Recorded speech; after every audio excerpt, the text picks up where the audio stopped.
Doctor कहने लगे, आपके भाई का सीटी स्कैन से पता चला है कि सर पर गहरी चोट आई है और भी बॉडी में कहीं कहीं चोटें आई हुई है। हाथ पैर में चोट आई है मगर सर पर गहरी चोट आई है, जिस कारण से मुझे लग रहा है कि वह कहीं अपना याददाश्त ही ना खो जाएं। मैंने उनके सर का अच्छे से ट्रीटमेंट किया है, ऐसा होना तो नहीं चाहिए, लेकिन उनके सर का एक नस दब गया है जिस वजह से ऐसा होने का अनुमान है। मुझे वह कहीं ना कहीं बीच की अपनी ज़िंदगी की यादों को खो जाएंगे। यह सुनकर के रणवीर हताश हो गया और वहीं पर बैठ गया। जय रणवीर को संभालते हुए कहने लगा, रणवीर तुम हिम्मत रखो, रूहान को कुछ नहीं होगा। हमारा भाई हमारी आंखों के सामने है ना, उसे कुछ नहीं होगा। डॉक्टर कुछ तो उपाय होगा ना सब ठीक करने का। डॉक्टर कहने लगे, जी मैं जितना हो सकता हूँ मैं कोशिश करूँगा और अभी पेशेंट को होश आने की देर है, उसके बाद ही कुछ कहा जा सकता है। तभी यह सुनकर के जय कहने लगा, रूहान को कब होश आ जाएगा? डॉक्टर अब तो होश आ जाना चाहिए, 1-2 घंटे और देख लेते हैं। रणवीर खड़ा हुआ और कहने लगा, क्या मैं अपने भाई को देख सकता हूँ? डॉक्टर जी हाँ, आप उन्हें देख सकते हैं। इतना कहकर डॉक्टर वहाँ से चले गए। रणवीर जय के साथ रूहान के आईसीयू में जाता है। अभी भी सनाया वहीं खड़ी थी। जय और रणवीर उसके बगल से होते हुए अंदर चले गए। सनाया दरवाजे पर लगे हुए मिरर से ही उन्हें अंदर जाते हुए देख रही थी। अंदर जाते ही रणवीर रूहान की हालत देखकर उसके पास दौड़कर गया और कहने लगा, भाई तुम्हें कुछ नहीं हो सकता है, मैं तुम्हें कुछ नहीं होने दूंगा और तुम्हारी आरुषि तुम्हारे पास ही आएगी, तुम बिल्कुल फिक्र नहीं करना। इतना कहते हुए उसके आंखों से आंसू टपक पड़े और वह आंसू रूहान के गालों पर गिर गया, जिसे रूहान को हल्की हल्की होश आने लगा और वह धीरे धीरे अपनी आंखें खोलकर देखने लगा। यह देख कर के फ़ौरन से जय ने डॉक्टर को बुलाया। डॉक्टर आते ही रूहान का चेकअप करने लगे। रूहान इस वक्त अपने होश में था और अपने आप को अच्छा फील कर रहा था। यह जानकर डॉक्टर उसे यहाँ के बहुत ही वीआईपी रूम में शिफ्ट करती हैं। रणवीर कहने लगा, रूहान तुम कैसे हो मेरे भाई? और उसके गले लग गया। रूहान कहने लगा, भाई मैं बिल्कुल सही हूँ, आप बताओ कैसे हो?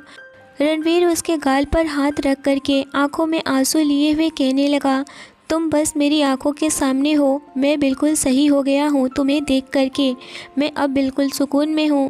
एक पल के लिए तो मेरी जान ही निकल गई थी। यह कहते हुए रणवीर की आंखों से आंसू टपक पड़े। यह देख कर के रूहान कहने लगा, भाई यह बिल्कुल अच्छी बात नहीं है, मैं पढ़ाई करके आ रहा था और मेरा प्लान क्रैश हो गया, तो इसमें मेरी क्या गलती है? और ना ही आपकी गलती है, आपको या फिर मुझे किसी को भी नहीं पता। आप इस तरह से क्यों परेशान हो रहे हैं? अभी मुझे 1 साल तक पढ़ाई कंप्लीट करनी है भाई, मैं फिर से फ़ौरन जाना चाहूँगा। यह सुनकर के रणवीर चौंक गया मगर कोई रिएक्ट नहीं किया। वह समझ रहा था कि डॉक्टर की बात, क्योंकि डॉक्टर ने बताया था कि रूहान की याददाश्त ज़िंदगी के किसी भी टाइम पर खोई हुई होगी। वहीं से वह याददाश्त ख़त्म, मतलब कि वह अभी फ़ौरन में ही अभी पढ़ाई कर रहा है। अभी वह 2 साल पहले जा चुका है। वह बिना कुछ बोले रूहान को गले लगा लिया और वह बोला, तुम अभी आराम करो, तुम्हें अभी आराम की ज़रूरत है, अभी तुम्हें कहीं नहीं जाना है। इतना कहते हुए अभी दोनों बात कर ही रहे थे कि सनाया उनके कमरे में दाखिल हुई। सनाया को देखकर रूहान कहने लगा, सनाया तुम यहाँ, तुम क्यों घर नहीं गई हो क्या? तुम भी मेरे साथ मेरी फ़्लाइट में थी क्या? सनाया रूहान के करीब आई और कहने लगी, नहीं, मैं सुनी कि तुम्हारा एक्सीडेंट हुआ है तो मैं बस तुम्हें देखने चली आई हूँ। और वह आते ही रूहान को गले लगा ली। रूहान भी उसे कस के अपनी बाहों में भर लिया। यह देखकर रणवीर चौंक सा गया। जय भी उन्हें देखते रह गया। रणवीर कहने लगा, रूहान तुम इस लड़की को कैसे जानती हो? रणवीर की बात सुनकर रूहान कहने लगा, भाई यह मेरे साथ मेरे फ़ॉरेन के कॉलेज में पढ़ाई करती है, हम दोनों साथ में ही स्टडी करते हैं। रणवीर यह सुनकर के गहरी सांस लिया। तभी रणवीर के फ़ोन पर कॉल आया। वह जो नंबर फ्लैश हो रहा था उसे देख करके रणवीर की आंखें चमक उठी। वह कोई और नहीं बल्कि आरुषि थी। रणवीर जल्दी से फ़ोन रिसीव किया और बाहर चला गया। आरुषि कहने लगी, रूहान के बारे में पता चला? रणवीर बोला, हाँ वह सही सलामत है, तुम आके मिल सकती हो, मैं अभी जय को भेजता हूँ। यह कह कर के रणवीर बिना आरुषि की बात सुने ही फ़ोन कट कर दिया। उधर आरुषि अभी भी अपने डैड के पास ही बैठी हुई थी। शुभ को भूख लग रही थी। डॉक्टर से भी बात आरुषि कर ली थी। कुछ दिनों में उसके पापा ठीक हो जाएंगे और अभी उन्हें 24 घंटे के लिए ऑब्जर्वेशन में रखा गया था, वहाँ बॉडीगार्ड की। तभी रणबीर हॉस्पिटल के रूम में आया और जय के पास गया और धीरे से बोला, तुम जाओ आरुषि को लेकर आओ, वह रूहान से मिलना चाहती है। इतना सुनकर जय कहने लगा, ठीक है मैं जा रहा हूँ, और वह फ़ौरन से चला गया। इधर सनाया जाने लगी थी मगर रूहान उसका हाथ पकड़ के रोक दिया और कहने लगा, कहाँ जा रही हो बेबी, यहीं बैठो मेरे पास, तुम्हें कहीं जाने की ज़रूरत नहीं है, मैं अभी बीमार हूँ ना, तुम देख रही हो और तुम जाने लगी।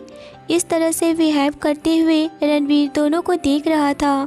वह कुछ समझ नहीं पा रहा था, मतलब कि वह आंखें बड़ी किए हुए सोचने लगा कि यह कॉलेज के बेस्ट फ्रेंड होंगे।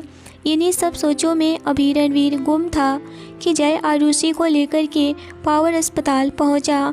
रास्ते में आरुषि शुभ को ओवरऑल पैलेस छोड़ आई थी, उसे अम्मा के पास, क्योंकि उसे भूख लग रही थी और वह उसे थकावट भी हो गई थी और शुभ भी चाह रहा था कि वह घर जाए। आरुषि जय के साथ जैसे ही कैबिन में एंटर करती है, वह देखी रूहान के करीब एक लड़की है जो उसके हाथ पकड़े हुए बैठी हुई थी। आरुषि उस लड़की पर बिना ध्यान दिए ही रूहान को देखकर उसके करीब दौड़कर आई और उसके गले लग गई और कहने लगी, रूहान तुम ठीक हो ना, तुम्हें क्या हुआ है, इतने सारे चोटें, तुम ठीक हो ना। और उसके आंखों से आंसू की धारा बह जा रही थी। उसकी ब्लू आंखें पूरी तरह से लाल हो रखी थी आंसुओं की वजह से और उसके गले लग गई। रणवीर अपनी मुठियाँ कस लिया। आरुषि रूहान के गले लगकर कहने लगी, रूहान मैं बिल्कुल रह नहीं पाऊँगी तुम्हारे बिना, मुझे लगा कि मैं तुम्हें खो दिया, मगर अब तुम्हें देख कर के मुझे तसल्ली हुई। और आरुषि उससे दूर हुई और उसके गाल पर हाथ रखते हुए कहने लगी, तुम कैसे हो रूहान, नहीं बोलोगे क्या, तुम अपनी बेबी को नहीं पहचानते हो। रूहान अनजान नज़रों से आरुषि को देखे जा रहा था और वह एक ही बात बोला, जी आप कौन और इस तरह से मेरे करीब क्यों आ रही हैं? जी मैं आपको नहीं जानता, आप कौन हैं? इतना सुनना था कि आरुषि पूरी तरह से हैरान हो गई। वह धड़कते दिल के साथ कहने लगी, रूहान मैं तुम्हारी आरुषि, हम दोनों 1 साल से रिलेशनशिप में हैं और हम लोग शादी करने वाले हैं। रूहान तुम मजाक कर रहे हो ना। रूहान को इस वक्त कुछ भी याद नहीं आ रहा था उसको और वह दिमाग पर जोर डालने की कोशिश करने लगा मगर उसे कुछ भी याद नहीं आ रहा था। डॉक्टर ने रणवीर से कहा था कि उन्हें कोई भी दिक्कत नहीं होनी चाहिए और ना ही आप उन्हें याद करने के लिए फ़ोर्स करेंगे, उन्हें बिल्कुल भी प्रेशर नहीं दीजिएगा। यह सोचकर के रणवीर आरुषि का हाथ पकड़े कमरे से बाहर आया। इतने में डॉक्टर आए और कहने लगे, पेशेंट को आराम करने की ज़रूरत है, आप लोग बाहर जाइए। डॉक्टर की बात सुनकर सभी लोग बाहर चले आए। इधर आरुषि की नज़रें सिर्फ इस वक्त रणवीर के ऊपर था। रणवीर कहने लगा, आरुषि मेरी बात ध्यान से सुनो, रूहान इस तरह से बातें इसलिए कर रहा है क्योंकि वह अपनी याददाश्त खो चुका है। वह 2 साल पहले चला गया है जबकि वह फॉरेन में पढ़ाई करता था। उसके बाद क्या हुआ है उसे कुछ भी याद नहीं है। इतना सुनना था कि आरुषि वहीं बेंच पर बैठ गई और फूट फूट कर रोने लगी। उसे इस तरह से रोता हुआ देख करके रणवीर की जान निकलने को आ गई। वह वहीं आरुषि के पैरों में बैठ गया और कहने लगा, आरुषि तुम बिल्कुल घबराओ नहीं, सब ठीक हो जाएगा। आज नहीं तो कल रूहान को याद आ ही जाएगी। इस वक्त आरुषि अपने होश में नहीं थी और वह रोते हुए कहने लगी, मैं अब क्या करूँगी रणवीर, रूहान को तो मैं बिल्कुल भी याद ही नहीं हूँ। तभी यह बातें कहते हुए रणवीर के पीछे वह शनाया खड़ी थी। उस पर आरुषि का ध्यान गया, वह फ़ौरन से खड़ी हो गई। आरुषि सनाया के पास गई। रणवीर हैरान नज़रों से बस आरुषि को ही देखे जा रहा था। सनाया इस वक्त बहुत ज़्यादा ही घबराए जा रही थी कि आरुषि उसे पहचान गई है। आरुषि उसके पास जाकर कहने लगी, तुम वही हो ना जो उस होटल में रूहान के कमरे में सोई हुई थी। इतना कहते हुए आरुषि गुस्से में आ गई और कहने लगी, तुम्हारी हिम्मत कैसे हुई मेरे रूहान के करीब जाने की। तुम सोच भी कैसे सकती हो कि रूहान के करीब जाओ। तुम्हारी जैसे गिरी हुई लड़की मैंने आज तक नहीं देखी। इतना सुनते ही सनाया कहने लगी, जी नहीं, मैंने कोई गलती नहीं की, क्योंकि 2 साल पहले मैं और रूहान एक साथ फ़ॉरेन के कॉलेज में पढ़ाई करते थे और हम दोनों एक बहुत ही अच्छे दोस्त थे, जो कि रूहान आज भी मुझसे दोस्ती रखे हुए है। तभी तो वह मुझे पहचान गया, मगर वह पहले वाला रूहान होता तो मुझे अपने करीब तक नहीं आने देता। मैं रूहान से बहुत मोहब्बत करती हूँ, कॉलेज के टाइम से ही, पर रूहान तो तुम्हारे प्यार में पागल था। इस वजह से मैं उसे रात उस नशे की दवा दे कर के उसके साथ यह नाटक की और वह वीडियो बनाई ताकि तुम्हें दिखा सकूं और तुम दोनों का प्यार तोड़ दूं। मगर भगवान यही चाहता है और देखो, फिर से रूहान मेरे करीब आ गया और वह फिर से मेरे साथ हो गया। और तुमसे कब मिला था, कहाँ मिला था, कैसे मिला था, प्यार करता था, उसे बिल्कुल भी याद नहीं है। आरुषि यह सुनते ही सनाया को एक थप्पड़ लगा देती है। तभी रणवीर आरुषि को पकड़ लिया और कहने लगा, नहीं स्वीटी, यह सही कह रही है, रूहान की कोई गलती नहीं है इसमें और ना ही इस लड़की की गलती है। मुझे भी पता था कि कोई कॉलेज के टाइम में लड़की पसंद करती है और रूहान भी उसे पसंद करता था, मगर जब वह तुम्हें देखा तो तुमसे प्यार हो गया। मगर सनाया को वह लाइक करता था या फिर उसे चाहता था, उसे आज तक सनाया को बताया ही नहीं, मगर तुमसे मिला और उसे एक नज़र में ही तुमसे प्यार हो गया और वह तुम्हें चाहने लगा और तुम्हें बता भी दिया, क्योंकि वह तुम्हें खोना नहीं चाहता था। इतना सुनकर के आरुषि वहीं बेंच पर फिर से बैठ गई और सिसक सिसक कर रोने लगी। उसके गले से आवाज़ तक नहीं निकल पा रही थी और वह इस वक्त रणवीर के हाथों को ज़ोर से पकड़े हुए थी। कहने लगी, मैं बहुत बुरी हूँ ना, मैं रूहान का ख्याल नहीं रख पाई, मैं बहुत बुरी हूँ, मुझे रूहान को नहीं जाने देना चाहिए था। वह बहुत मुश्किल से बोल रही थी। आरुषि को इतना परेशान देखकर रणवीर की तो जान ही निकलने को हो गई थी, मगर किसी भी तरह अपने आप को कंट्रोल किए हुए रणवीर अपने हाथों को आरुषि के हाथों से दूर किया और उसके माथे को सहलाते हुए कहने लगा, कोई बात नहीं स्वीटी, तुम बिल्कुल भी टेंशन नहीं लो, सब ठीक हो जाएगा और तुम बहुत थक गई हो, चलो हम घर चलते हैं। जय, तुम यहाँ पर बॉडीगार्ड्स लगा दो और हो सके तो तुम यहाँ पर रहो या फिर विक्रम को यहाँ पर बुलाओ। जय कहने लगा, ठीक है। इतना कहकर रणवीर आरुषि का हाथ पकड़े हुए उसे लेकर जाने लगा। इन दिनों आरुषि बहुत ज़्यादा ही परेशान और डिप्रेस्ड रहने लगी थी, क्योंकि उसके डैड की तबीयत ख़राब थी और दूसरी तरफ रूहान की ऐसी हालत, वह काफ़ी टेंशन में रहती थी, जिस वजह से वह बहुत ज़्यादा ही वीक हो गई थी। रणवीर उसे अपने कार में बिठाया और खुद भी ड्राइविंग सीट पर बैठ गया। आरुषि थकावट की वजह से वहीं थोड़ी देर में ही सो गई।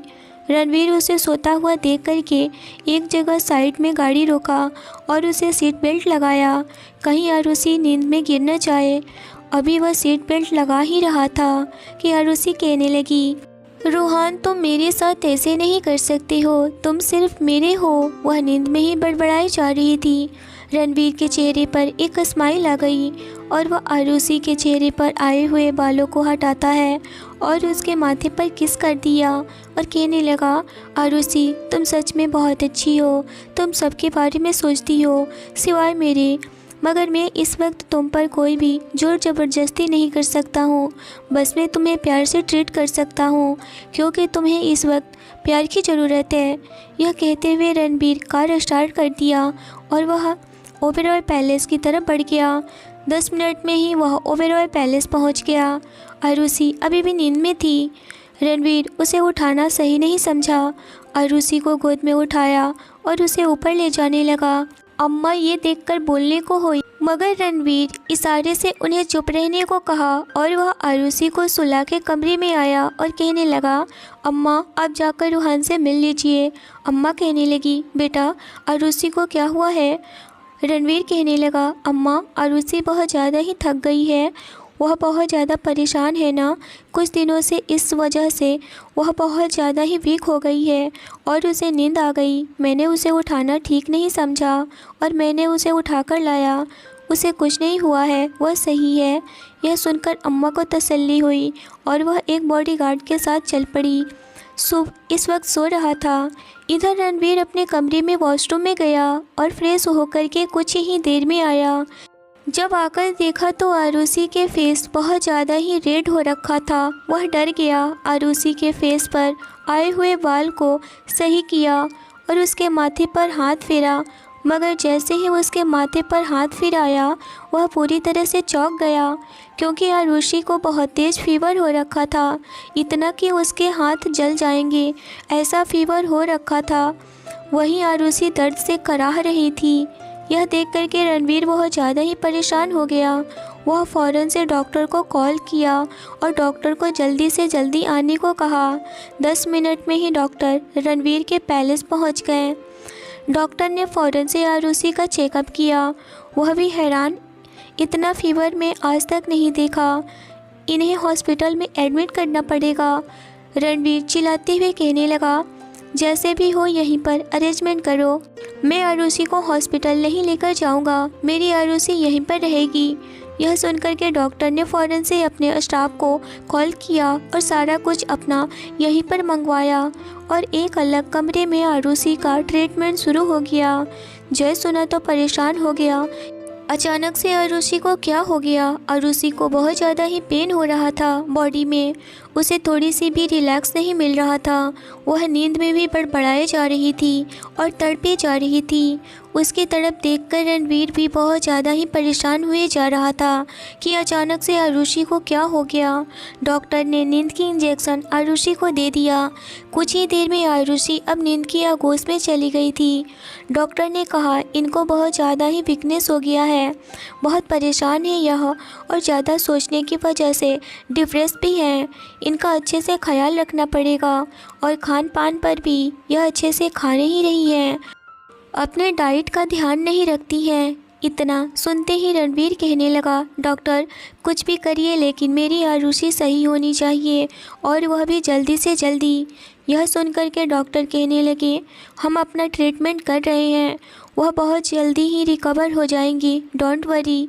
इतना कह कर के आरुषि के पास एक नर्स रखकर डॉक्टर चला गया। आरुषि 5 घंटे तक सोती रही। 5 घंटे के बाद उसे होश आया तो रणबीर उसके करीब था और वह उसके हाथ को पकड़े हुए ही बैठे बैठे ही आंखें बंद किए हुए सो गया था। आरुषि यह देख कर के रणबीर के चेहरे में ही खोसी गई थी। आरुषि भी सोचने लगी, यह इंसान सच में अलग होते जा रहा है। फिर अपने सोचों से बाहर निकल कर के वह अपने हाथ को रणबीर के हाथों से हटाने की कोशिश करी। तभी रणबीर आरुषि के हिलने की वजह से आंखें खोला और फ़ौरन से देखा कि आरुषि उठ गई है। वह आरुषि के बिल्कुल करीब गया और कहने लगा, स्वीटी तुम ठीक हो ना? अब बताओ कैसा फील हो रहा है? आरुषि उठने की कोशिश कर रही थी मगर रणबीर कहने लगा, नहीं स्वीटी तुम अभी आराम करो, डॉक्टर ने तुम्हें रेस्ट करने को कहा है, तुम अपना ख्याल नहीं रखती हो, तुम बहुत ज़्यादा ही वीक हो गई हो और तुमसे मैं बात नहीं करूँगा, तुम्हें अपना ख्याल रखना होगा और तुम नहीं रखोगी तो मैं रखूँगा तुम्हारा ख्याल। अब मैं देखता हूँ कि तुम कैसे नहीं अपना ख्याल रखती हो और खाना भी नहीं खाती हो ढंग से। मैं अपने हाथों से तुम्हें खिलाऊँगा और तुम्हें खाना होगा, समझी तुम? यह बातें अपनी आंखें बड़ी करते हुए बोल रहा था। आरुषि इस वक्त बिल्कुल भी नहीं डर रही थी। बल्कि उसे अच्छा लग रहा था कि कोई तो उसे इस तरह से हक जता के उसका इतना केयर कर रहा है, इस तरह से बातें करने वाला। मगर फिर भी उसे रूहान की याद आ गई। मगर रूहान की याद आज तो खो गई है, बस उसे ठीक होने का इंतज़ार कर सकती है। इसी सोच में खोई हुई थी कि तभी रणवीर कहने लगा, कहाँ खो गई स्वीटी, बोलो ना, अब कैसा लग रहा है तुम्हें। आरुषि कहने लगी, मुझे अभी अच्छा लग रहा है, पर मुझे सोने का मन नहीं कर रहा है, मैं टहलना चाहूँगी। वह आरुषि का हाथ पकड़े हुए उसे उठाकर बेड से उतारा और कहने लगा, ठीक है, चलो मेरे साथ। वह उसे खुली हवा में लेकर गया। आरुषि बाहर जाकर के ठंडी हवाओं में अपने आप को बेहतर महसूस कर रही थी। रात के 8 बज रहे थे। तभी पीछे से शुभ आया और कहने लगा, दीदी आप कैसी हैं। शुभ को देखकर आरुषि वहीं पर बैठ गई और स्माइल करते हुए कहने लगी, मैं ठीक हूँ बच्चा, तुम बताओ कैसे हो, तुमने खाना खाया। शुभ कहने लगा, हाँ दीदी मैंने खाना खाया, अम्मा ने मुझे खिलाया, अम्मा के हाथों से खाने का मज़ा ही कुछ और है। तभी अम्मा भी आ गई और कहने लगी, आरुषि बेटा आप कैसी हो। अम्मा को देखकर बिना कुछ बोले ही आरुषि उनके गले से लग गई। आरुषि को अपनी माँ की याद आ गई और वह उनके गले से लगकर रोने लगी।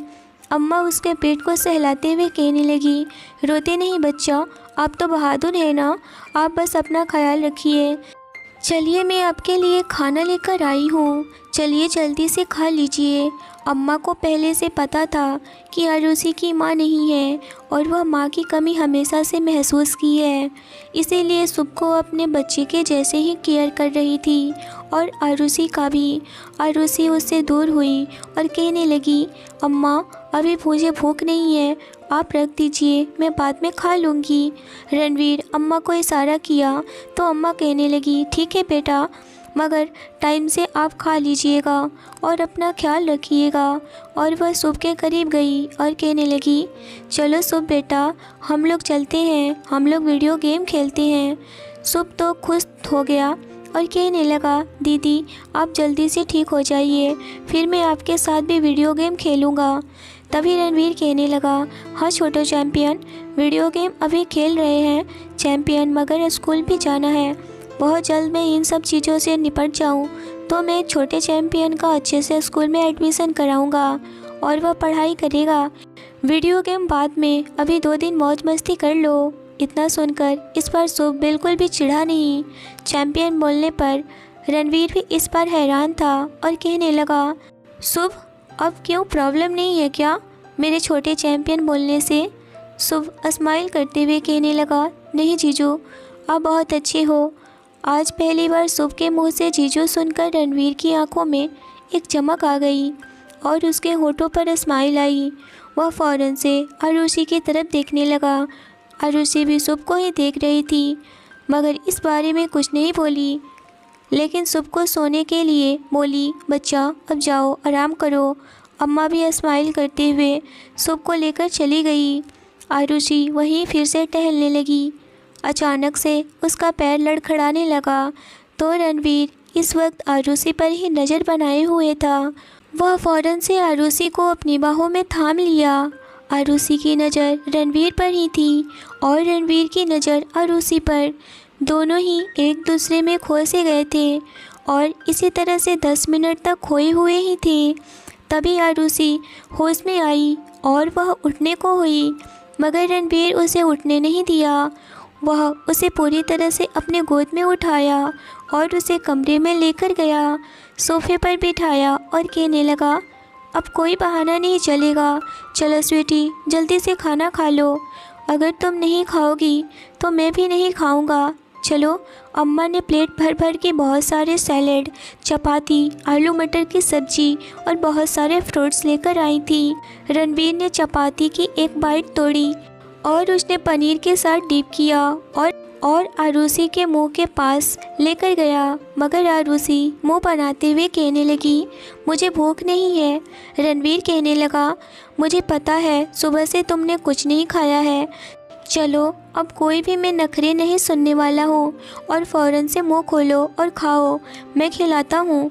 सारे यह फिनिश करना है अभी के अभी, और कोई ड्रामा नहीं मेरे सामने, समझी? इतना कहते हुए रणवीर थोड़ा गुस्सा से बोला। आरुषि अभी बिल्कुल भी रणवीर से डर नहीं रही थी, मगर हाँ, थोड़ी उसकी बातों की रिस्पेक्ट कर रही थी, और वह यह सुनकर अपना मुंह खोली। रणवीर उससे प्यार से उसके मुंह में पहला बाइट डाला और आरुषि खाने लगी। आरुषि को खाते हुए देख कर के रणवीर स्माइल कर रहा था। आरुषि का भी अब रणवीर से बिल्कुल भी प्रॉब्लम नहीं हो रहा था। आरुषि को अब रणवीर के साथ थोड़ा थोड़ा अच्छा फील होने लगा, क्योंकि रणवीर में काफ़ी चेंज आ गए थे। अब वह आरुषि की नज़रों में अच्छा इंसान साबित होने लगा था। आरुषि यह देखी कि रणवीर खुद नहीं खा रहा है, सिर्फ उसे ही खिला रहा है। वह कहने लगी, रणवीर आप भी खाओ। मगर इस वक्त रणवीर तो बस आरुषि के यादों में ही खोया हुआ था। उसे देख कर के सुकून मिल रहा था कि आज वह आरुषि उसके पास है, सामने है, और आज उसे खिला रहा है। और उसके ब्लू आंखें प्यारी और मासूम चेहरे को देखकर एक सुकून महसूस कर रहा था। उसकी आंखों में ही खो सा गया था। आरुषि फिर से बोली, आप मुझे खिलाते रहेंगे, आप भी खाओ ना कुछ। आपने भी तो सुबह से नहीं खाया है ना। तभी रणवीर को होश आया और वह कहने लगा, क्या कहा स्वीटी तुमने? आरुषि फिर से बोली, आपने भी सुबह से नहीं खाया है, आपको भी खाना चाहिए, सिर्फ मुझे ही खिलाए जा रहे हैं। आरुषि की बात सुनकर रणवीर भी सोचने लगा, आरुषि को भी मेरा ख्याल है। यह सोचकर उसके होठों पर एक प्यारी सी स्माइल खिल गई कि चलो थोड़ी बहुत तो आरुषि अब मेरी भी फिक्र कर रही है। ऐसे ही करते हुए रणवीर और आरुषि दोनों ने अपना अपना खाना फिनिश किया और फिर आरुषि अपने कमरे में सोने के लिए जाने लगी। मगर रणवीर आरुषि का हाथ पकड़ लिया और कहने लगा, नहीं न जाना स्वीटी, यहीं पर सो जाओ। अगर रात में तबीयत ख़राब हो गई ज़्यादा तो कौन देखेगा, और मेरे पास रहोगी तो मुझे पता चलेगा ना। आरुषि कहने लगी, वह नर्स है। रणवीर बोला, नर्स है तो क्या हुआ स्वीटी, फिर भी मुझे हमेशा टेंशन बनी रहेगी। तुम्हारी तबीयत सही भी है या नहीं? मैं सो नहीं पाऊँगा ना, मुझे भी नींद नहीं आएगी। आरुषि इस बार कुछ नहीं बोलती है, मगर वह अभी रणवीर से भी दूर रहना चाहती थी। पता नहीं क्यों, मगर उसका दिल और दिमाग साथ नहीं दे रहा था। उसका दिल रूहान के पास था, मगर दिमाग का क्या, जो कि रणवीर बदल रहा है उसके लिए। वह कहने लगी, मैं अभी चेंज करके आती हूँ। वह लाइट ग्रीन कलर के नाइट ड्रेस पहनकर आई और बेड पर बैठ गई। रणवीर उसके करीब आया और उसके हाथों को पकड़ के अपने हाथों में थाम लिया और कहने लगा, स्वीटी तुम बिल्कुल भी टेंशन नहीं लो, रूहान बिल्कुल सही हो जाएगा।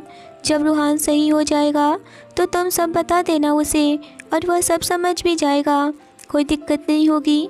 आरुषि कहने लगी, मैं सोच नहीं पा रही हूँ अभी मुझे क्या करना है क्या नहीं, मुझे डैड की टेंशन हो रही है, वह ठीक तो हो जाएंगे ना।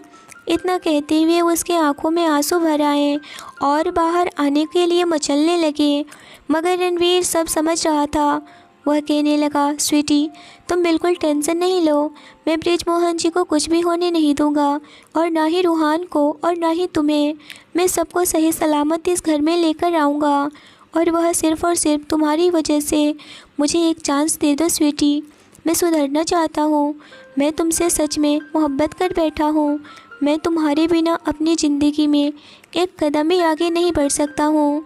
मैं अपनी बातों को बता नहीं पा रहा हूँ, मैं कैसे एक्सप्लेन करूँ कि मैं कितना प्यार करता हूँ तुम्हें।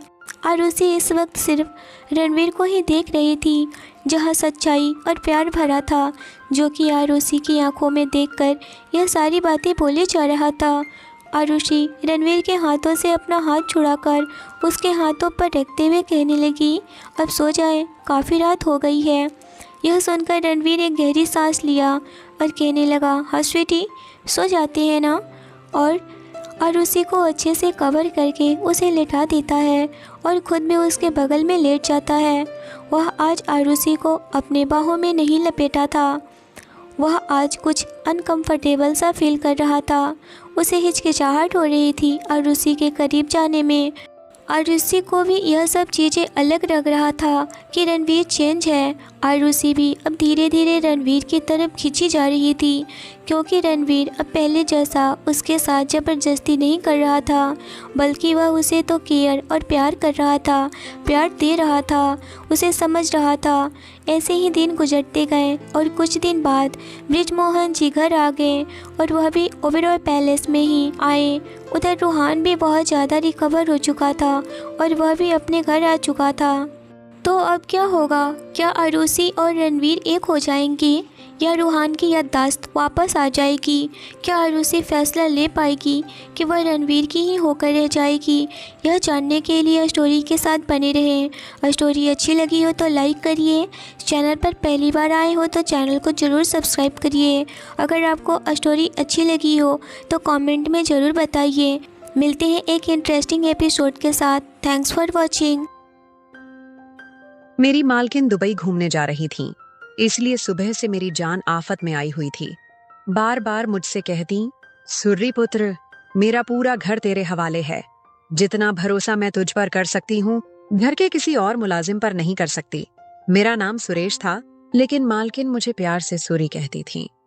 मेरी उम्र 24 साल थी, लेकिन मैं पिछले 8 साल से मालकिन के घर काम कर रहा था, इसलिए मालकिन मुझ पर बहुत ज्यादा भरोसा करती थी। वह किसी और पर इतना भरोसा नहीं करती थी। मुझे हर बात बताती और जहां भी मालकिन शॉपिंग पर जाती, मुझे लाजमी लेकर जाती। एक दिन मालकिन मुझसे कहने लगी, सुरेश पुत्र, मैं अपनी बेटी को अपने घर छोड़कर जा रही हूँ, तो उसका ख्याल रखना। तुम्हें पता है ना, उसे नींद में चलने की आदत है। मैंने सर इस बात में हिला दिया कि जी मालकिन, मुझे मालूम है। हालांकि मुझे क्या मालूम था, वह तो अपने कमरे में ही सोती थी। मालकिन की बेटी का नाम नंदिनी था, जिसकी उम्र 14 साल थी, लेकिन अजीब अजीब किस्म की हरकतें करती थी। वह थोड़ी सी बेवकूफ और लाडली थी, क्योंकि वह मालकिन की इकलौती बेटी थी, इसलिए उन्होंने उसे लाड प्यार से रखा हुआ था। अभी तक बच्चों के साथ खेलती थी। मैंने कहा, जी मालकिन, मैं उसका पूरा ख्याल रखूंगा। लेकिन इसके बाद जो बात मालकिन ने मुझसे कही, वह सुनकर तो मैं हैरान रह गया। वह कैसे मुझसे यह बात कर सकती थी? कहने लगी कि रात को तुम नंदिनी के साथ ही सो जाना, उसके कमरे में ही रहोगे। ये बात सुनकर तो मेरी आंखें ही हैरत से फैल गईं। मेरा तो दिमाग सुन्न हो गया था। मैंने कहा, मैं कैसे छोटी बीबी के कमरे में सो सकता हूँ? आप कुछ ख्याल करें, यह तो बिल्कुल एक गैर मुनासिब सी बात है। मगर वह कहने लगी, सुरेश पुत्र, मुझे कुछ नहीं सुनना। मैंने जो कह दिया बस कह दिया। तुम नंदिनी के कमरे में ही रहोगे और वहीं सोओगे। मुझे मालकिन की यह बात किसी तौर पर पसंद नहीं आई थी, लेकिन बहरहाल मैं उन्हें बार बार ना भी नहीं कर सकता था। लेकिन मैंने दिल में यह पक्का इरादा कर लिया था कि मैं नंदिनी के कमरे में कभी भी नहीं सोऊंगा। मेरी मालकिन एक तलाकशुदा औरत थी, लेकिन थी बहुत अमीर। मालकिन की बहुत सारी जमीनें थीं और बहुत जायदाद थी, जहां से उन्हें खूब पैसा आता था। उनके घर का खर्च बहुत अच्छे अंदाज से चल रहा था और थी भी उनकी एक ही बेटी, जिसे उन्होंने बहुत लाड नखरों से पाला था। जब मैं मालकिन के घर में काम करने के लिए आया था, तो उस वक्त उनकी तलाक नहीं हुई थी। उन्होंने तो मालिक को हाथों का छाला बनाकर रखा हुआ था। वह मालकिन से बहुत प्यार करते थे। उनकी प्रेम विवाह था। दोनों बहुत खुश थे। नंदिनी की पैदाइश से चंद महीने बाद मालिक और मालकिन में कोई गलत फहमी पैदा हो गई। मालकिन मालिक पर बहुत शक करती थी, इसलिए उनकी अक्सर लड़ाई रहने लगी, जो उनकी तलाक की वजह बनी। उनके जाने के बाद वह दीवानों जैसी बातें करती। कभी कहती कि वह अभी आ जाएंगे, मुझे छोड़कर नहीं जा सकते। मैं उस वक्त सिर्फ 15 साल का था, लेकिन मालकिन की हालत देख के फूट फूट कर रोया था, क्योंकि उनका रवैया शुरू से ही मेरे साथ बहुत अच्छा था। वह मेरा बहुत ख्याल रखती थीं, इसलिए मुझे उनका दुख देखा नहीं जाता था। जब नंदिनी पैदा हुई तो पहले तो मालकिन बेतहाशा रोईं, लेकिन फिर उनका दिल नंदिनी के साथ लग गया। मालकिन के मामा पापा ने बहुत चाहा कि मालिक दूसरी शादी कर ले, लेकिन उन्होंने साफ इनकार कर दिया। कहने लगी कि मुझे अपने पति से बहुत प्यार था और मैं अपनी सारी जिंदगी अपने पति के नाम पर गुजार दूंगी। मालकिन ने फिर यही किया। पूरा घर उन्होंने संभाल रखा था। तमाम मुलाजिमों को वह देखती थीं। 14 साल का अरसा गुजर गया था। मालकिन का सबसे ज्यादा वफादार और भरोसेमंद मुलाजिम मैं था। कारोबार की देखभाल भी मालकिन ने मेरे हवाले कर रखी थी, लेकिन मैंने भी नमक हरामी नहीं की थी। एक एक पाई का हिसाब उनको ला कर देता था। इस साल मालकिन दुबई घूमने के लिए जा रही थीं। ये सुनकर नंदिनी बीबी ने हंगामा खड़ा कर दिया था कि वह अकेली यहाँ नहीं रहेगी, लेकिन उसके फाइनल पेपर थे, इसलिए मालकिन कहने लगी कि मैं तुम्हारी पढ़ाई का हर्ज नहीं चाहती, इसीलिए तुम अगली बार मेरे साथ चली जाना। बड़ी मुश्किल से वह मानी थी, लेकिन जो कुछ मालकिन मुझसे कह रही थी वह बात मुझे दुरुस्त नहीं लग रही थी। बहरहाल मालकिन मुझे सब कुछ समझा बुझाकर चली गईं और उनके जाते ही मैंने सोफे पर बैठकर सुकून की लंबी सांस ली। फिर बावर्ची को बुलाकर अपने लिए शानदार चाय बनवाई। मालकिन के होते हुए मैं कभी सोफे पर नहीं बैठा था, लेकिन उनके जाते ही मैं नवाबों की तरह सोफे पर बैठ गया। उनके होते हुए मैं मालिक और नौकर का लिहाज हमेशा कायम रखता था, लेकिन अब मैं सोच रहा था कि मालकिन तो चली गई हैं, तो कुछ दिन मैं ठाट बाट से रहूंगा। मैंने परसुकून सांस ली और मजे से अपनी दोनों टांगें सामने शीशे पर रखकर बैठ गया।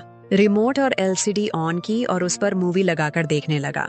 अभी मैं कोई चैनल ढूंढ ही रहा था कि जब कमरे का दरवाजा खुला और नंदिनी टीवी लॉन्च में आ गई। जब उसने मेरे बैठने के तौर तरीके देखे तो माथे पर बल डालकर बोली, सुरेश के बच्चे, तुम्हारी शिकायत मैं अम्मी के आते ही करूंगी कि कैसे उनके कीमती टेबल पर तुम पांव फैलाकर बैठे हुए हो। यह सुनना था कि मैं हड़बड़ाकर उठ बैठा और बिल्कुल सीधा होकर बैठ गया। मैंने कहा, छोटी भगवान के लिए मालकिन से मेरी शिकायत न लगाना। मैंने फौरन से एलसीडी बंद कर दी और रिमोट आराम से साइड पर रख दिया। नंदिनी के माथे पर त्योरी चढ़ाए हुए आराम से आकर सोफे पर बैठ गई और रिमोट भी अपने हाथ में पकड़ लिया और कहने लगी, माँ घर पर नहीं है तो इसका यह मतलब नहीं कि तुम सब लोग अपने आप को मालिक समझो। तुम यह न समझना कि मैं तुमको सर पर चढ़ाऊंगी। जब तक वह घर पर नहीं है, मैं इस घर की मालकिन हूँ, इसलिए मैं जो कहूंगी तुम लोग वही करोगे। मैंने अपने पर दिल पर हाथ रखा और सर झुकाया। जी छोटी बीबी, बिल्कुल ऐसा ही होगा जैसा आप हुक्म देंगी, मैं वैसा ही करूंगा। मुझे अंदर से उन पर गुस्सा तो बहुत आया, क्योंकि मेरी कभी भी मालकिन की बेटी से एक मिनट भी नहीं बनती थी। वह हर वक्त बचकाना हरकतें करती रहती थी और मैं उसकी हरकतों से बहुत तंग आ चुका था। वह मुझसे बाजार के 4-4 चक्कर लगवाती थी, बार बार मुझसे अपना सामान मंगवाती। कभी कहती है ये ठीक नहीं है, ये फलां ठीक नहीं है, और ऐसे करके वह मेरा सारा टाइम जाया करती। वह किसी दूसरे ड्राइवर या मुलाजिम से अपना काम नहीं करवाती थी, वह सारे काम मुझसे ही कहती। मालकिन भी उसे कुछ नहीं कहती थी क्योंकि वह उनकी लाडली थी। मुझे ही कहती, जाओ सुरेश, जो छोटी मालकिन कहती है वह कर दो। चाय का कप बावर्ची लेकर आया तो मुझे बावर्ची अब खड़ा देकर मुस्कुराया और मुझ पर हंसने लगा था। कहने लगा, अभी तो बहुत अकड़ दिखा रहे थे, आ गए ना अपनी औकात में वापस। मैंने उसे घूर कर खा जाने वाली नजरों से देखा था। बावर्ची ने चाय का कप टेबल पर रखा। जो चाय मैंने पीनी थी वह बड़े मजे से नंदिनी पी रही थी। बहरहाल पूरा दिन मेरा इधर उधर के कामों में गुजर गया। जैसे ही रात हुई, मैं अपने क्वार्टर में जाने लगा तो छोटी मालकिन नंदिनी मुझसे कहने लगी, सुरेश, तुम कहाँ जा रहे हो? तुम्हें याद है माँ ने क्या कहा था कि तुमने मेरे कमरे में सोना है? यह सुनना था कि मुझे मालकिन की बात याद आ गई। मैंने बेजारी से नंदिनी की तरफ देखा। मैंने कहा, छोटी मालकिन, मुझे अपने क्वार्टर के अलावा कहीं नींद नहीं आती। घर में और मुलाजिम भी मौजूद हैं, आप उसे अपने साथ सुला लें। लेकिन कहने लगी, माँ ने कहा था कि तुमने सोना है मेरे साथ, तो मतलब तुमने ही सोना है? चलो, शराफत से इधर आओ हमारे कमरे में और कालीन पर जाकर लेट जाओ। मैं कमरे में आ तो गया था, लेकिन मुझे सख्त बेचैनी हो रही थी। नंदिनी अपने बेड पर जाकर लेट गई। उसने लैंप बंद कर दिया। कमरे में उस वक्त अंधेरा था। मेरा दिल जोर जोर से धड़क रहा था। बेशक वह सिर्फ 14 साल की थी, लेकिन मैं तो 14 साल का नहीं था। पता नहीं मालकिन के जहन में ऐसा क्या था कि उन्होंने मुझे अपनी बेटी के साथ सोने के लिए बोल दिया। उनको चाहिए था कि वह किसी नौकरानी को नंदिनी बीबी के साथ सुलाती। ऐसे ही वक्त गुजरा तो मेरी एक नजर बेड पर लेटी नंदिनी पर पड़ी तो उसके चेहरे पर जाकर मेरी नजरें टिक गईं। वह सोई हुई बड़ी मासूम लग रही थी, बिल्कुल नन्ही सी परी। एकदम ही मैंने अपनी नजरें बदली और अपनी आंखें जोर से बंद कर ली और सोने की कोशिश करने लगा। इससे पहले कि शैतान मुझ पर हावी हो, मैंने सोने की बहुत कोशिश की। न जाने कब मेरी आंख लगी। घड़ी के तेज अलार्म बजने पर मेरी आंख खुली। मैं उठ बैठा तो देखा कि नंदिनी नींद में ही थी और अपना अलार्म बंद कर रही थी। मैंने सामने लगे क्लॉक की तरफ देखा तो 7 बज रहे थे। मैं फौरन से उठकर उसके कमरे से बाहर निकल गया। उसे स्कूल जाना था और आज उसका पेपर भी था। मालकिन ने कहा था कि ड्राइवर के साथ नंदिनी को अकेले मत भेजना। इसलिए जब नंदिनी तैयार होकर कमरे से बाहर आई तो ड्राइवर के साथ मैं जाकर उसे स्कूल छोड़ आया। तो उसके बाद मैं जमीनों का हिसाब किताब देखने लगा। कितनी गेहूं आई, पिसी कितनी, क्या हुआ क्या नहीं, ये सब हिसाब सब मेरी जिम्मेदारी थी। इन कामों के अंदर मैं ऐसा उलझा कि मुझे याद ही नहीं रहा कि मैंने नंदिनी को वापस स्कूल से लेने जाना था। जब तक मैं न जाता ड्राइवर भी नंदिनी को स्कूल से लेने नहीं जाएगा, और यह मालकिन का हुक्म था। मैं अपने काम में ऐसा मगन था कि मुझे याद ही न रहा और मेरे जहन से निकल चुका था। 12 बजे नंदिनी को छुट्टी होनी थी और मुझे 1:30 बज चुका था कि जब मेरे फोन पर बेल बजने लगी। जब मैंने नंबर देखा तो मालकिन का था। मैंने बेपरवाही से फोन उठाया तो वह मुझ पर भड़क उठी। कहने लगी, मुझे नंदिनी की कॉल आई थी, वह अभी तक स्कूल में है, तुम उसे लेने क्यों नहीं गए? ये सुनना था कि मेरा दिमाग घूम गया। मैं तो बिल्कुल भूल ही गया था। मैंने कहा, मालकिन जमीनों का हिसाब लगा रहा था। मालकिन कहने लगी, जाओ जाकर उसे लेकर आओ। मैंने सारे खाते बंद किए और घर से बाहर निकला। सामने ड्राइवर को मैंने खा जाने वाली नजरों से देखा। मैंने कहा, तुम मुझे बता नहीं सकते थे कि छोटी मालकिन को छुट्टी हो गई है? वह कहने लगा, क्यों बताऊं? मालकिन तो सब मुलाजिमों को तुम्हारे जिम्मे करके गई है। ये तुम्हारा काम है कि तुम इन सब बातों का ख्याल रखो। ड्राइवर की बात ने तो मुझे हिलाकर रख दिया था। मालकिन गई थी कि सारे मुलाजिम सर पर चढ़ गए थे, वरना उनके सामने तो सर झुकाए रखते थे। बहरहाल मैं फटाफट से ड्राइवर के साथ बैठा और जब स्कूल पहुंचा तो पूरा स्कूल खाली हो चुका था। सिर्फ नंदिनी ही स्कूल में थी। वह गुस्से से लाल पीली होती हुई गाड़ी में बैठ गई। जितनी देर तक हम घर नहीं पहुंचे थे वह सारा रास्ता हमें बातें ही सुनाती रही थी। कहने लगी, माँ को आने दो, तुम्हारा इलाज न करवाया तो फिर मुझसे कहना। इस बात में मेरा कसूर था, इसलिए मैं चुपचाप उसकी सारी बातें सुनता रहा। घर पहुंचे तो बावर्ची ने खाना नहीं तैयार किया हुआ था। नौकरानी ने भी घर की सफाई ठीक से नहीं की थी और बस अपनी खुशगप्पियों में मसरूफ थे। यह देखकर तो मेरा सर चकराने लगा था। मालकिन के बगैर तो पूरा घर ही उल्टा पड़ने लगा था। मैं उन्हें कुछ कहता तो सब कहते कि तुम भी हमारी तरह मुलाजिम ही हो, ज्यादा हमारे सर पर मत चढ़ो। मैं तो मालकिन के बिना बौखला कर रह गया था। मैंने नौकरानी से ठीक तरह से सफाई करने को कहा। अपनी निगरानी में पूरे घर को साफ सुथरा करवाया। रात को मैं थक गया था। जब मैं नंदिनी के कमरे में गया तो वह ऊंची आवाज में अपना स्कूल का सबक याद कर रही थी। मैं टीवी लाउंज के सोफे पर जाकर सो गया क्योंकि मैं दिन भर का थका हुआ था। रात को मुझे लगा जैसे लाउंज में कोई और मौजूद है। किसी के कदम चुपचाप मुझे सुनाई दिए। मैंने आंखें खोलकर देखा तो मुझे लगा जैसे कोई आदमी छोटी मालकिन नंदिनी के कमरे के बाहर खड़ा है और कमरे की खिड़की से अंदर झांकने की कोशिश कर रहा है। मैंने बुलंद आवाज में कहा, कौन? तो वहां से फौरन कोई किचन की तरफ भागा। मैं एकदम उठा, किचन की तरफ भागा, लेकिन उस वक्त तक किचन बिल्कुल खाली नजर आ रहा था। मैंने फटाफट लाइटें जलाईं तो वहां पर कोई नहीं था। एक दरवाजा किचन के बाहरी जानिब भी खुलता था। जब मैंने वह देखा तो कुंडी भी खुली हुई थी।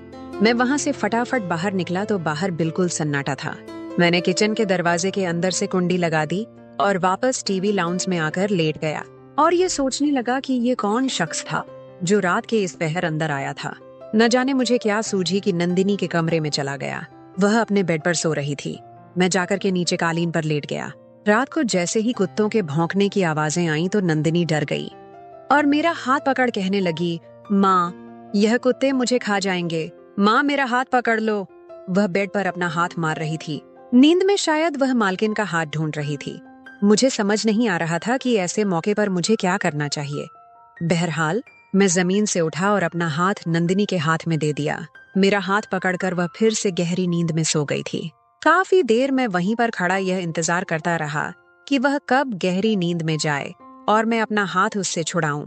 जब वह गहरी नींद सो गई तो मैंने धीरे से अपना हाथ छुड़ाया और दोबारा कालीन पर जाकर लेट गया। इसके बाद मैं नंदिनी के कमरे में ही सोने लगा था।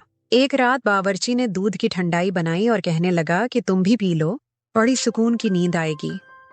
मैंने भी वह ठंडाई पी और रात को नंदिनी के कमरे में चला गया था। उस रात तो वाकई मुझे बड़ी गहरी नींद आई थी।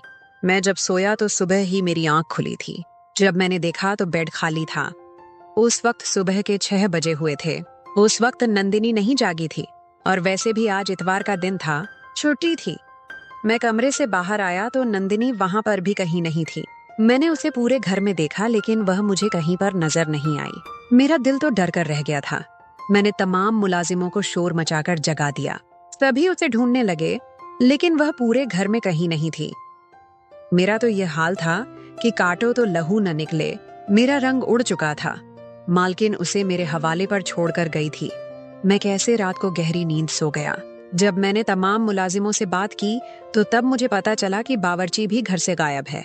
फिर मुझे ख्याल आने लगा कि कुछ दिन पहले मैंने एक शख्स को नंदिनी के कमरे के बाहर देखा था और वह भागता हुआ किचन में गया था। शायद वह बावर्ची ही था। मैंने फौरन से मालकिन को फोन किया और सारी बात मालकिन को बता दी। मैं बावर्ची का सब पता जानता था। मालकिन ने कहा कि तुम बावर्ची के घर तक पहुंचो, उसका पीछा करो, मैं पुलिस को फोन कर देती हूँ। मैं भागकर बावर्ची के घर गया तो मालूम हुआ कि उसके बीवी बच्चे कहने लगे वह तो घर पर आया ही नहीं है।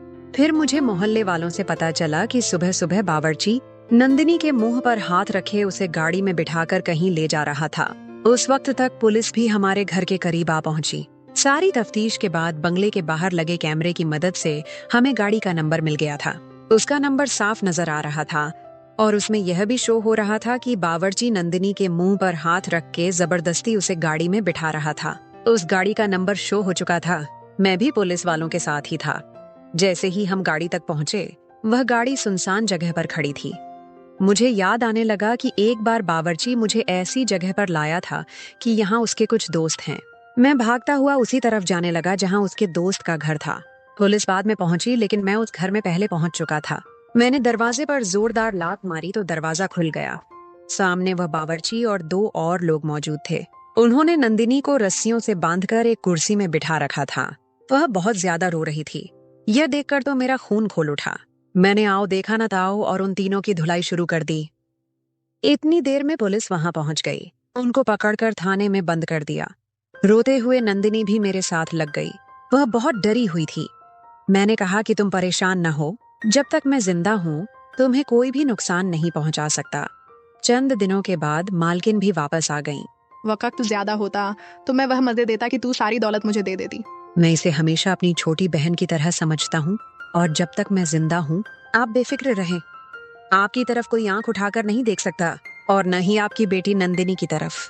ये सुनकर मालकिन बहुत खुश हुई और मुझे बहुत सारा इनाम दिया और तमाम नौकरों को यह कह दिया कि आज से तुम लोग सुरेश को ही जवाब दोगे और वह तुम लोगों को हुक्म देगा, तुम उसका हुक्म मानोगे। इसी के साथ मेरी तरक्की हो गई और हम हंसी खुशी रहने लगे। तो दोस्तों, कैसी लगी आपको आज की यह हमारी कहानी? उम्मीद है कि आपको कहानी जरूर पसंद आई होगी। अगर आपको कहानी पसंद आई हो तो वीडियो को लाइक करें और अपने दोस्तों के साथ शेयर भी जरूर करें और इस तरह की और भी वीडियोस देखने के लिए हमारे चैनल को सब्सक्राइब कर लें और साथ लगी घंटी के बटन को भी प्रेस कर दें। मिलते हैं आपसे किसी और अच्छी कहानी के साथ। तब तक के लिए अपना बहुत सारा ख्याल रखिएगा। धन्यवाद।